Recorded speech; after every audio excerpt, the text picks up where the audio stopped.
Good afternoon, everybody. Jordan Sather reporting for duty here on Wednesday, December 4th. Hump Day. And yeah, we're going live for this one. It's been a minute since I've gone live on this channel. Want to switch it up a little bit. I'll do these a little bit more often. And we'll be talking about the last couple of days of Q's drops. I want to cover the impeachment hearings that are going on today. And then I'll drop a few Epstein bombshells too. Some exclusives that we have in the mainstream media, bringing out some pretty incredible information on that. So, a few things I want to let you guys know about before we get into all of that. First of all, thank you to all of you guys checking out my new website, consciousstrength.net. Also have a YouTube channel for it, an Instagram page for it, and a Facebook, so you can go follow and subscribe to all of those. I'm going to start putting out a lot of good information, ebooks, articles, videos on that channel, all having to do with health, with self-development, with philosophy, things of that nature. So I'm excited to start branching out my content there. And also going to try to bring a lot of good products to that line. Products that are worth it, that have substance, that'll actually help you by taking. So go check that out. And speaking of YouTube, Owen Benjamin, banned from YouTube. Of course, the Daily Dot's calling him alt-right here, trying to smear him. But he's... if you follow him, he's actually a funny dude. He's still got an Instagram account, so you can go follow him there. But he's a comedian, and he definitely pushes the envelope. You know, he talks about conspiracy theories. I don't agree with everything he says, but he's still getting a lot of good information out there, doing it in a funny way. And YouTube banned him. Not surprised, of course. You know, with what we hear going on with these big tech companies, they're all seeming to change their user agreements, right? I think a lot of people on Twitter, past few days, if you're on Twitter, you notice that when you tried to log in, Twitter make you hit OK to some change they're doing to their user policy. So Twitter's changing it, YouTube's changing it, as we've been hearing on December 10th. Apparently, they're going to have a new sort of policy, and apparently it says that they're going to be able to basically delete channels that they don't deem commercially viable, or whatever that means. So excuse to censor, maybe. Is this the first we see in a new wave that's coming? Maybe. But where do we have to go? That's the alternative. D-Live is one of them. I did see Owen Benjamin on D-Live today. He was live streaming there. And funny note on that. On his D-Live live stream today, he had, I don't know if you can see this on the screen, it's pretty small, but he had over 6,000 live viewers on his D-Live stream. 6,000. That's a lot. That's definitely a lot more than I have on this right now. That's for sure. And a lot more than I've ever had on YouTube, period. And I think it's more than he's had on YouTube, period. So, you know, we've always thought, does YouTube suppress the view counts? Do they suppress the live stream viewer counts? Maybe. But now we have a piece of evidence that shows that they probably are definitely doing that. So anyway, I created a D-Live account this morning. I may or may not start live streaming there. I'll check it out, see how easy it is to do so. You can go follow me there if you have an account. I also have a account on BitChute too, so those will be my two alternative video platforms in case they suspend me on YouTube for the third time. Third time, yes. They suspended my account at the beginning and in the middle of 2018, so twice. Twice last year they canned my account. Luckily, I got it back twice, but would it happen a third time? I don't know. Probably. Probably. With the videos I have planned coming up. So check out D-Live and check me out on BitChute. And then another thing, shout out to a sponsor of this channel, in Virtual Shield, a VPN, virtual private network. I'll tell you two reasons I use a VPN. Two things I use it for. Number one, I use it to search information on search engines. Because with a VPN, you can change your IP address, make it look like you're logging into the website from somewhere else. So I'll change my IP address, and then I'll search things into Google or into DuckDuckGo, and sometimes you can get different results. So it's good if you're doing any research or digging, because you can, you know, get the algorithms to feed you different things. And then also, a VPN is helpful if you travel. You can get airline tickets, actually, by changing your IP address, you know, making it look like you're logging in from somewhere else. Then it games the algorithm of the website. They don't know where you're logging in from, and it might actually drop the prices of your plane tickets. You know, if you're buying plane tickets, website thinks from somewhere else, it might drop the prices for you. So anyway, VPN, helpful for a lot of different things. Helpful to secure your data when you're sending it over the internet as well, encrypt it, and they've got specials going on. Go check them out. Links will be below. So let's get into Q's drops now. We're going to begin with, the Q changing their trip code, confirming it with the photo of the watch, photo of the pen. They give us some drops and also basically a 1 minute delta, meaning 1 minute between Trump tweet and Q post.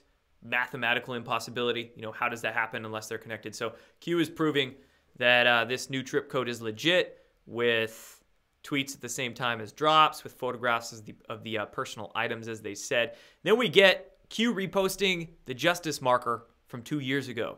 This drop here on the 2nd. Q reposted, redropped, re-8-cooned, just linked their own drop from 2 years ago from the 9th of December. The 9th. They just said justice. So let's hope some justice is coming.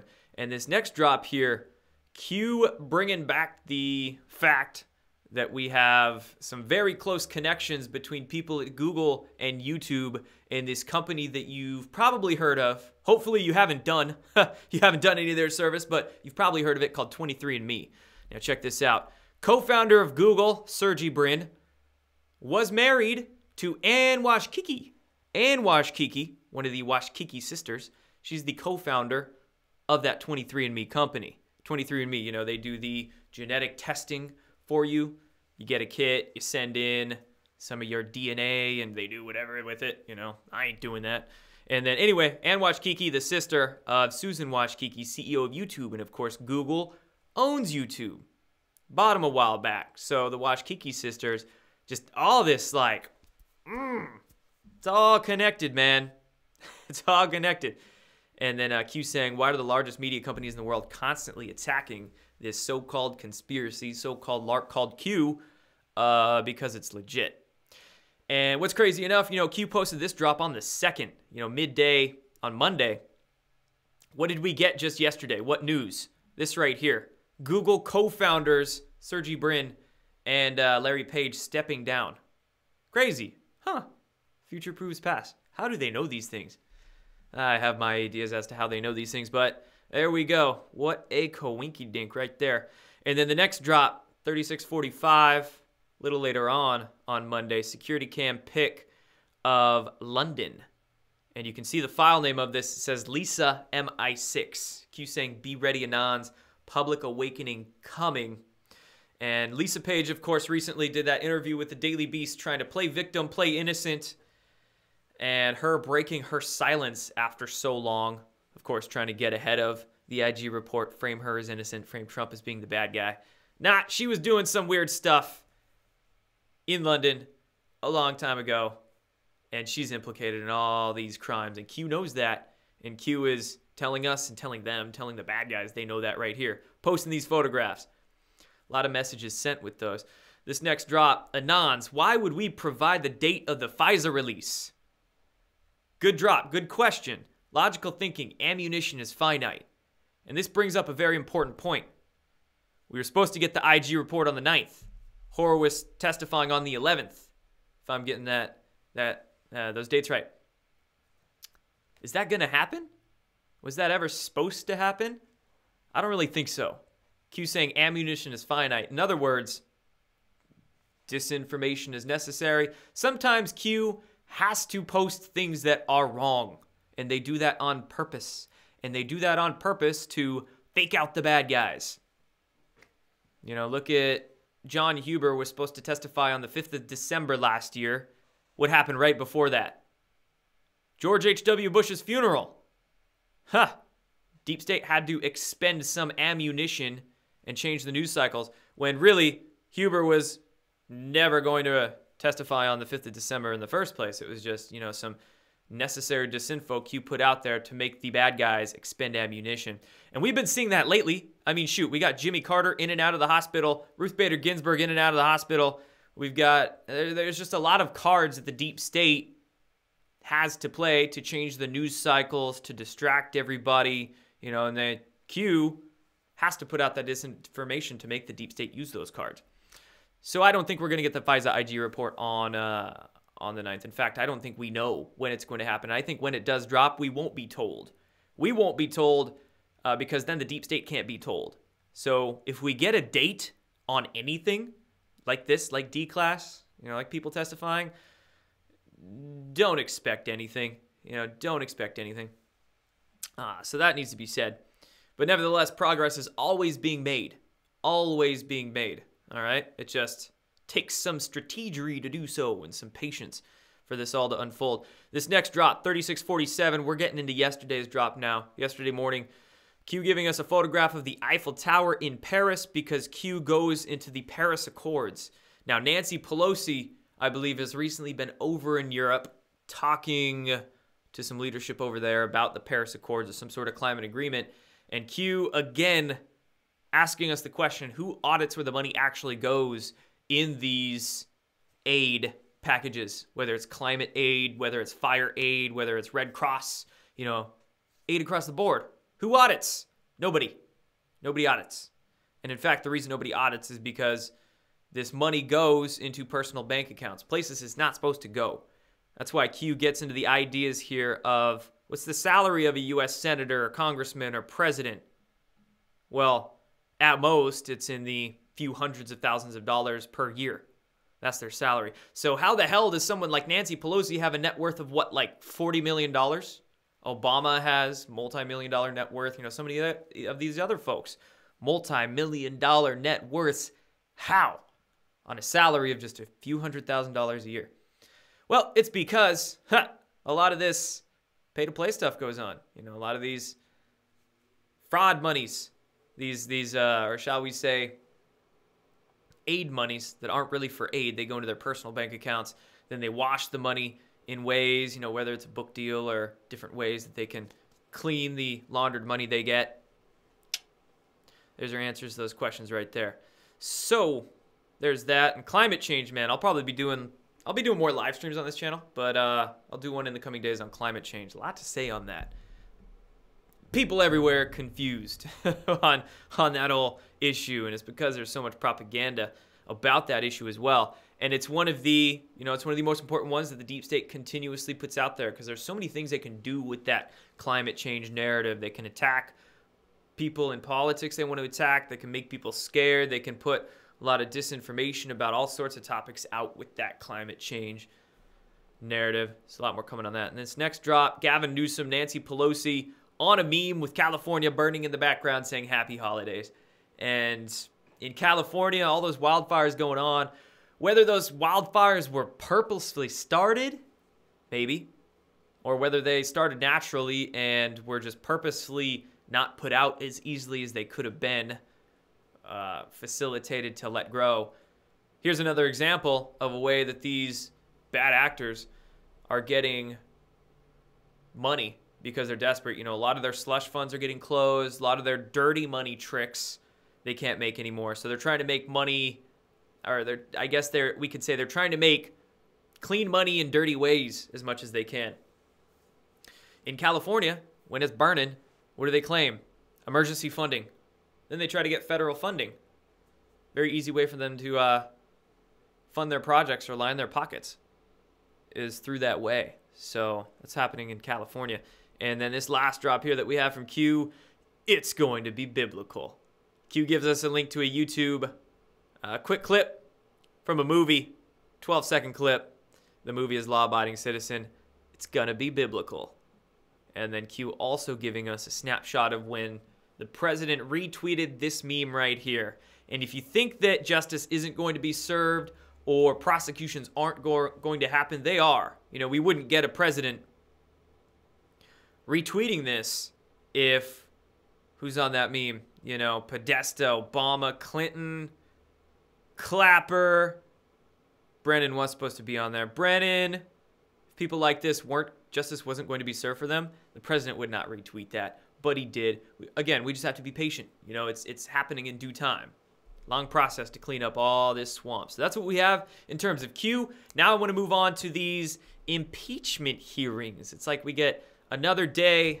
Let me reload this tab. Another day, more impeachment hearings, more people I've never heard of their names before, and more people saying just crazy bullshit that is completely made up. So one of our witnesses, that was called by the Democrats in the impeachment inquiries today was a Harvard law professor, named Noah Feldman, okay? And just look at that guy. I mean, he just looks like a little weasel. Anyway, Harvard.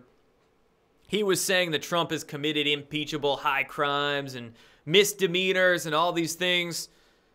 What exactly, if I may ask? All right. Okay, Harvard law professor Noah Feldman. You know, it's funny. I saw on Twitter some sleuths. Gosh, if anybody hits the limelight, hits the news, their Twitter account's going to be looked through, okay? And let's just hope I don't have any bad tweets from a couple of years ago. I probably don't. I didn't start Twitter until pretty recently. But this guy has a tweet from back in 2013. Check him out, Mr. Noah Feldman, our star witness today, called by the Democrats in the impeachment inquiry. There he is at the Standard Hotel. Good old Standard Hotel. And the one in Hollywood, the one in LA, Adam Schiff's district. Yeah, I would not go to the Standard Hotel. When I filmed with Comedy Central and did that Q piece last year, they wanted to put me at the Standard Hotel. I said no. I actually didn't say anything. I got my own Airbnb, and I didn't even tell the producers I wasn't staying at the Standard Hotel. I wasn't about to step foot in that place. He obviously does. I'm sure he has some good friends in and around that place. But also in these impeachment hearings that are happening today, we have another witness, this one called by the Republicans. So this witness is going to have a different lean. And this individual is Professor John Turley, Jonathan Turley, and he was doing a much better job during his testimony. He was saying impeachment has to be based on proofs, not presumptions, not hearsay, not things made up, quite frankly. And if you remember Jonathan Turley, here he is right there. Snapshot of him. So I'm going to bring Q into the picture, and I'm going to bring an old Q drop into the picture. So you remember in March of last year, if you were following Q then, that's when Q linked that Breitbart article that first mentioned John Huber and the fact that Jeff Sessions appointed John Huber to be working with the 470 investigators on, all sorts of different things. So that Breitbart article was what first mentioned Huber, I think, when we first heard of him and then started connecting the dots with what Huber was doing. John Turley here, he was the author of that article for Breitbart. So John Turley, I think he's got a pretty big just role to play in all of this. Quite obviously, his name is yet again in all of this. So nevertheless, let's move on now into the Senate. So we're talking about all these impeachment hearings going on in the House, but of course the Senate was the target. The Senate was most important, and that's because that's where the power and the control is. So no impeachment inquiry is going to survive without Senate approval. No impeachment is going to keep going unless that happens. So Lindsey Graham here saying, be wary of rumors about a rift between Attorney General Barr and the Department of Justice Inspector General. That's Horowitz. Lindsey Graham is mentioning specifically the Washington Post and the New York Times. Those two outlets.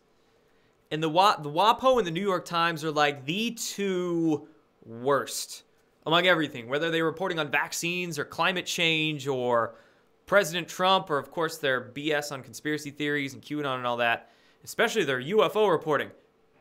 Don't make me get into that New York Times article on UFOs that came out 2 years ago.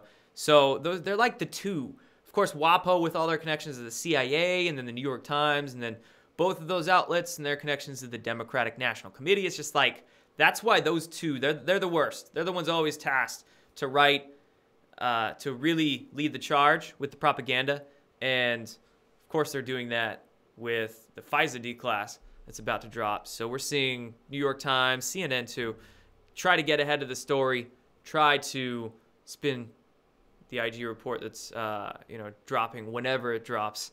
We say soon. We don't know the day, whenever that drops. And then also, speaking of that Senate, GOP member urging Lindsey Graham to subpoena Schiff's and Hunter Biden's phone records. So a Republican from the House, Jim Banks, he wrote to Lindsey Graham today. He said subpoena Adam Schiff, Joe Biden, and Hunter Biden's, as well as the attorney for the Ukrainian whistleblower, Mark Zed. Woo! Mark said, we were finding some old tweets of his where he was saying, oh yeah, I've gotten security clearances for guys who've had child porn issues. That was what Mark Zed tweeted, this attorney for the quote whistleblower, who's not a whistleblower. But anyway, interesting. That's why the Senate was the target.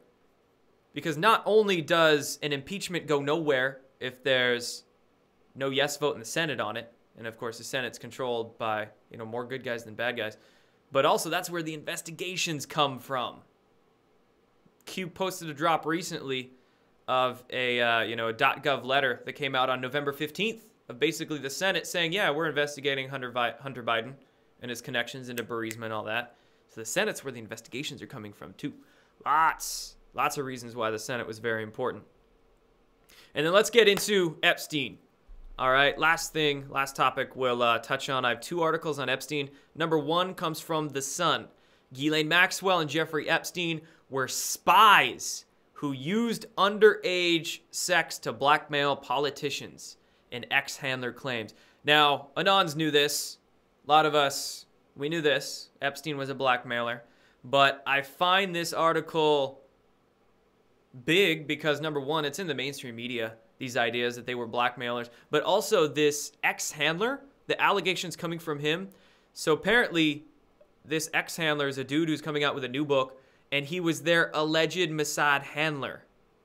He is claiming in this new book, he's claiming to be their Mossad handler. Wow. That's making it into the mainstream media, right?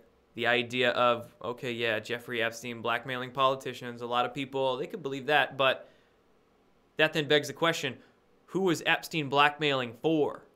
He wasn't just doing it on his own whim, on his own accord. He was doing it for powerful groups, well-connected groups, different intelligence, rogue intelligence outfits.